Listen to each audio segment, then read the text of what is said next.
نامور صحافی اور معروف اینکر پرسن ارشد شریف کو کینیا میں قتل کر دیا گیا۔ انا للہ و انا الیہ راجعون۔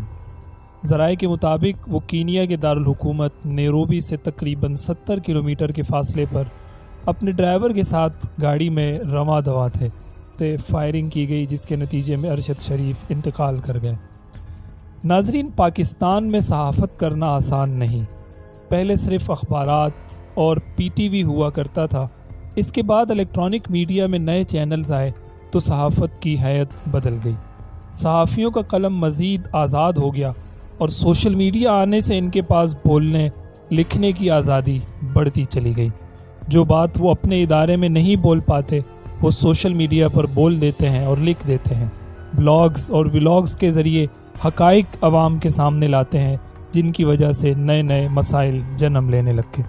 ناظرین، دنیا بھر میں 1990 سے لے کر اب تک جھوٹ کو بے نقاب کرنے اور سچ کو سامنے لانے کی اپنی کاوشوں کے دوران 2500 سے زائد صحافی اپنی جان کا نذرانہ دے چکے ہیں۔ حال ہی میں افغانستان میں ایک المناک سانحہ رونما ہوا، جہاں علیحدہ واقعات میں 10 میڈیا نمائندے اپنی جان سے چلے گئے۔ افغانستان کے دارالحکومت کابل میں ایک بم دھماکے کے بعد اس کی کوریج کے لیے آنے والے 9 صحافی خودکش بمبار کا نشانہ بن گئے، جو خود بھی صحافیوں کے بیس بدل کر وہاں پہنچے تھے۔ پاکستان میں 1990 سے 2022 تک 146 صحافیوں کو قتل کیا گیا۔ کمیٹی ٹو پروٹیکٹ جرنلسٹ کہتی ہے کہ اب تک پاکستان میں 62 صحافیوں کو یعنی 62 صحافیوں کو قتل کیا گیا، جن میں 2 خواتین صحافی بھی شامل ہیں۔ کسی صحافی کو گولی مار دی گئی تو کسی کو اغوا کر کے قتل کیا گیا تو کوئی خودکش حملے میں چل بسا۔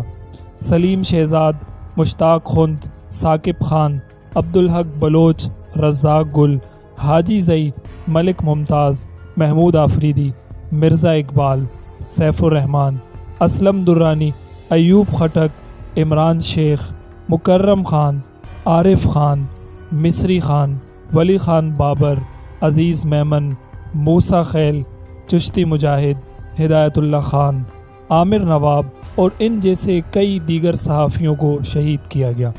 رپورٹ کے مطابق پاکستان میں گزشتہ 18 برس میں 72 صحافیوں کو قتل کیا گیا، جن میں سے 48 صحافی خالصتاً خبر دینے، معلومات دوسروں تک پہنچانے اور مسائل کی کوریج کے دوران قتل کیے گئے۔